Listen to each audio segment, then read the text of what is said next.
Hello guys, and welcome back to my channel. It's your girl Yvette, and I make nursing content here on YouTube. If you're new here, please like, comment, subscribe, stay a while. Love to have you here. We are a big, huge nursing family, and I'm just so grateful for everyone that watches my videos and likes them and puts up with my stuff. In today's video, I am deciding to kind of take a step back and reminisce about before nursing school, when I thought that I was going to be going to PA school. I do get a lot of questions about what to do before nursing school, kind of like how to get your foot in the door. So I'll tell you guys how I did that.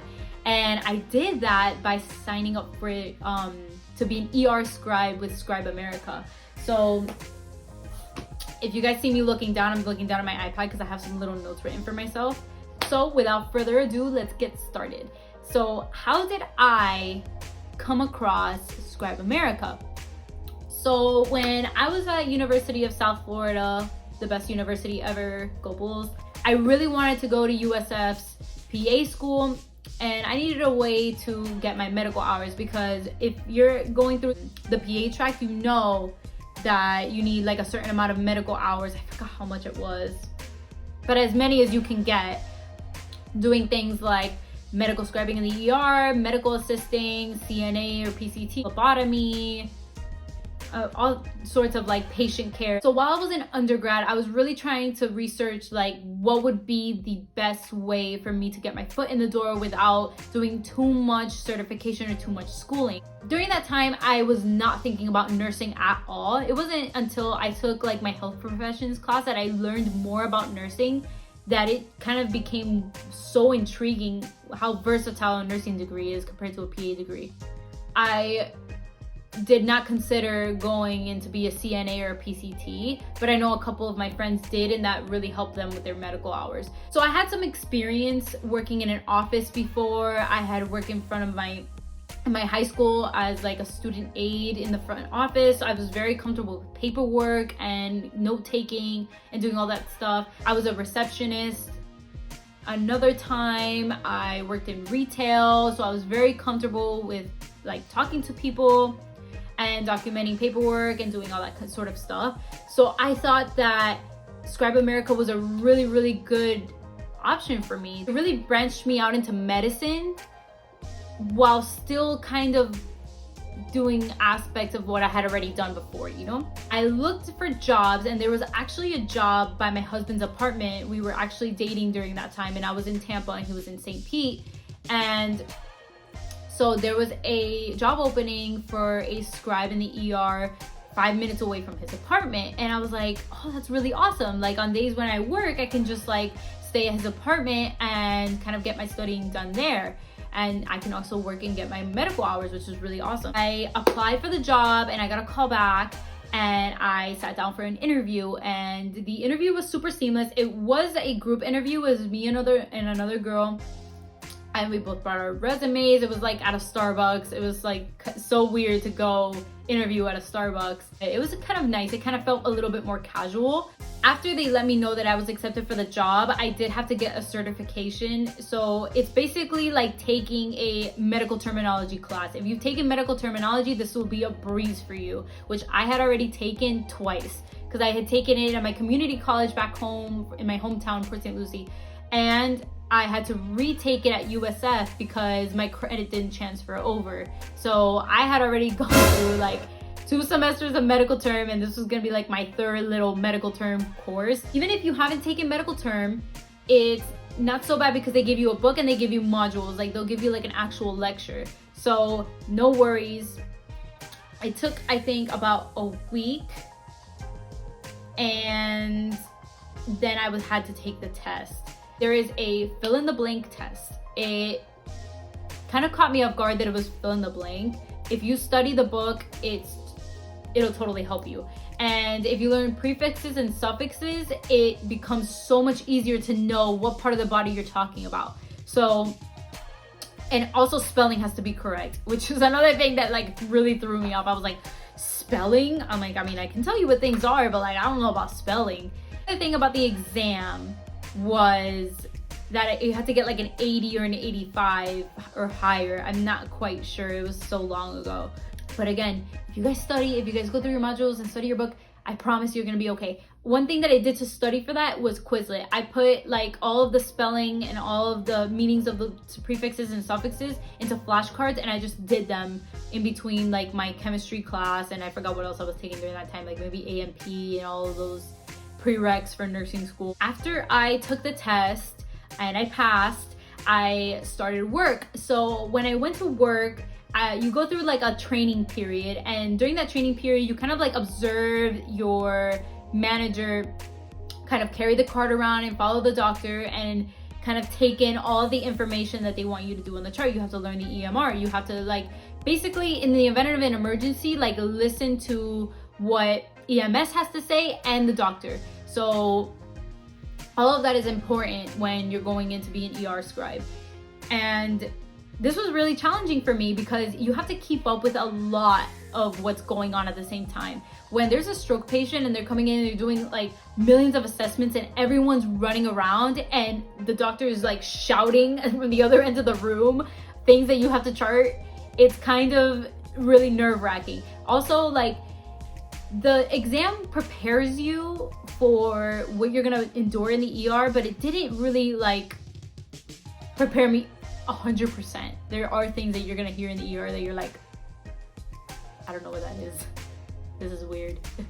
So just keep in mind, like, if you don't know what you're doing the first few days, it's normal. So after about a week of me kind of observing and doing and having her observe me working, she did check me off and I was ready to start being on my own. And it was so scary because then you had no one to ask questions to. I was texting all the time to see like, hey, like for so-and-so doctor, what do they prefer? Luckily they had a spreadsheet, like it was, I think 8 scribes all together that would rotate. So we all had a spreadsheet of what each doctor liked in their chart, which is so helpful when it came down to sitting and charting. However, like, time is kind of limited. The doctors kind of expect you to have everything ready in a certain time frame for them to go in, review, and then sign. And most of the time, like, you'll get really, really nice doctors, and some of the times you'll get really, really strict ones. So it's, you know, it's just something that you have to like get used to, working with all sorts of personalities. And I think for the most part, I didn't have a bad experience at the hospital that I was at. So just go in there with an open mind and just be open to working with all sorts of personalities. That's all I have to say. But this is also where I really got to see what the nurse's role was in the ER. And I really loved the hustle and bustle of the ER. I loved everything about it. So pros and cons about scribing in the ER. Scribing in the ER will get your foot in the door. People really like to hear that you scribed in the ER. Like, I feel like it's something that you don't really hear all that often. Like, most people will say, oh yeah, I did like PCT, CNA, like MA. Those are a little bit more common for medical experiences. However, not everyone hears about scribing in the ER, so they're really intrigued when they hear about it. They're like, oh, what is that? Like, what do you do? And all this stuff. And then you go in to tell them and they're like, oh my God, that's such a cool job. And you really get to like anticipate providers' orders. Like, when people would come in with an MI, you knew that they were gonna order in an EKG and they would help you interpret the EKG. Like, there's just so many things that go along with being an ER scribe that you wouldn't normally get, I guess, as a CNA or an MA. So I really love the exposure aspect. I would literally recommend this job to anyone. Like, even if like you don't really want a higher position in the medical field and you just want something medical that's very easy, well, the job itself isn't easy, but like easy to obtain a certification and start doing, I would recommend medical scribing 100%. I absolutely loved that job. I'm upset that I didn't get to scribe longer. I kind of came in late in the game. So, but if your hospital is looking for scribes, I would highly, highly recommend it. Cons about the job. So you are required to work some holidays, weekends, nights, days. My schedule was very, very sporadic, which didn't really help with the school schedule. So there were 3 sets of shifts that I would do. I would do like a 6 a.m. to 2 p.m. Another shift was 2 p.m. to 9 p.m. And the other shift was 9 p.m. to 4 a.m. And guess which one was my favorite shift? 9 p.m. to 4 a.m.